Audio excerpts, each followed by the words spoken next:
Yo, what's good everyone? My name is Alex, and in this video, I'm gonna show you guys how to step up your mobile photography and edit those photos taken with your phone to make those boring snapshots go from this to looking like this. Let's just get right to it.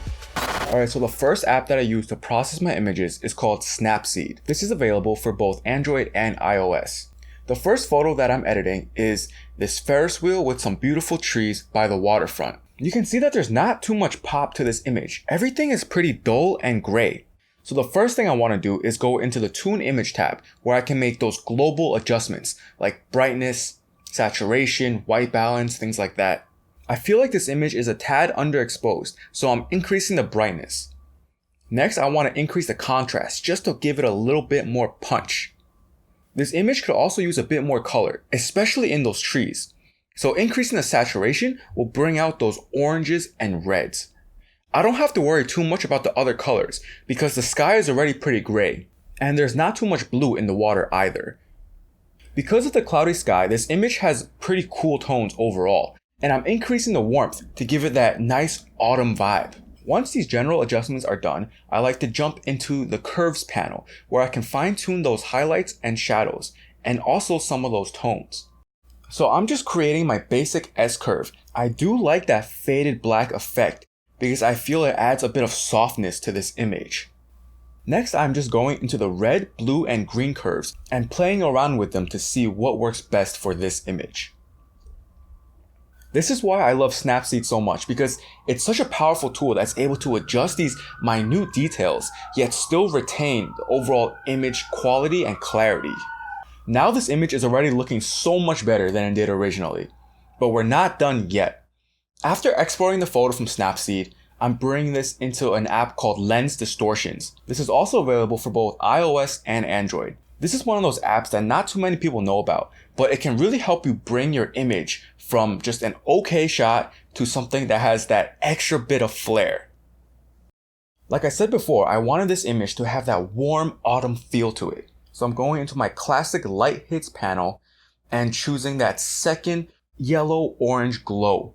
You can see this applies that soft light to the top left corner of this image. And from here, you can increase or decrease the size, saturation, brightness, and really fine tune it to your needs. I really like it in this top left corner where it's able to spill some of that warm glow over into that Ferris wheel as well as just above the tree line. It's almost as if there's a sun in the corner of the frame instead of a completely overcast cloudy sky. So I'm pretty happy with the way this image turned out, and this is the final image. Now the second photo is of this cool tower surrounded by trees overlooking the mountains. This photo already looks pretty good with that nice blue sky and even a bit of natural sun flare coming in from the middle of the image. So I'm bringing this into Snapseed, and just like the last image, starting with the Tune Image tab, I am increasing the brightness, contrast, and saturation, just like the first photo.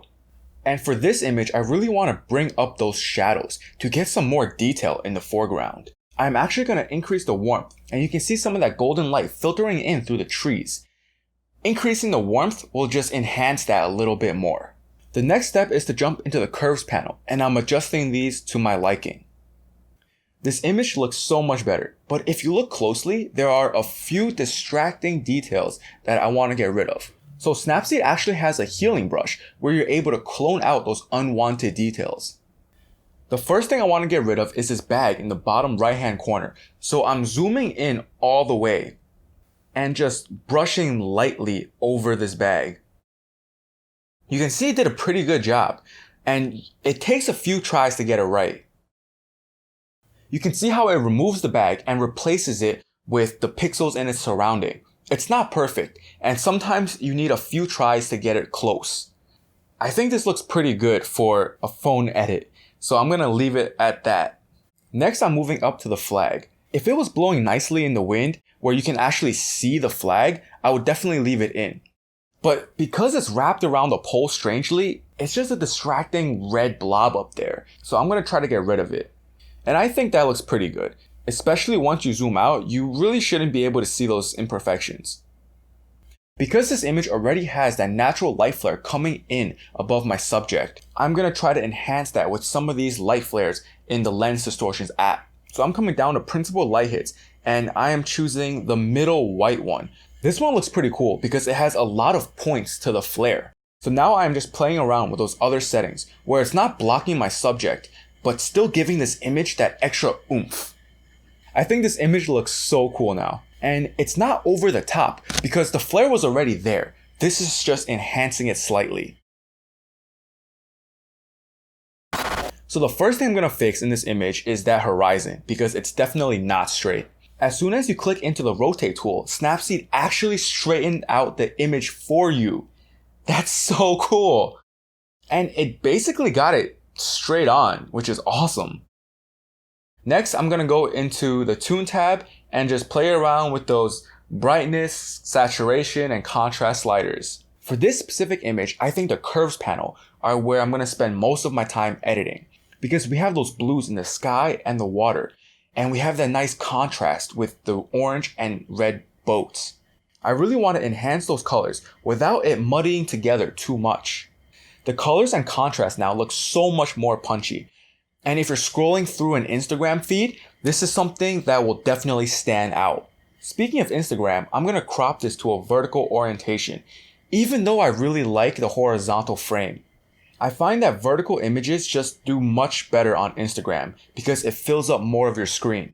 I actually like this crop a lot. The ore in the foreground is going out of the frame, and you're able to see more detail in the kayak in the distance as well as the tree line. The clouds and that sun flare coming in from the left-hand corner also just fill the frame a bit more. Now that I'm done with this image in Snapseed, I'm going to export and then import it into Lens Distortions. So because this was shot on the water, I'm going all the way down to the Shimmer tab, where I'm able to use these shimmery light bokeh balls.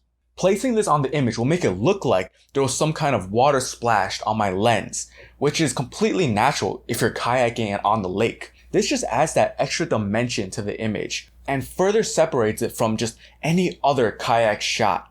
This is why I love Lens Distortion so much, because it really allows you to push your creativity and make an image that has emotion to it rather than just a simple snapshot. Now this looks really cool, but what if I want to add another effect? If I hit the plus layer option, it allows me to add another flare, further enhancing that sun flare that's already in the top left corner of this frame. Continuing with the theme of warm autumn tones, I am really liking the warmth that this flare is giving off. Now this is definitely my favorite image of the three. So this is my first mobile photography editing tutorial, and I would love to hear your thoughts and see if you found this helpful. If you did, I would really appreciate it if you hit that like button and even subscribe if you want to support my channel and see more content like this in the future. I normally shoot my images with the A7 III, but I found the Note 10 to be very capable, and editing on my phone is really convenient, especially if I'm on the go and don't have my computer or my laptop with me. If you have any ideas or suggestions on future videos, please leave a comment below because I would love to read them and try them out. Thanks for watching and see you next time. Peace.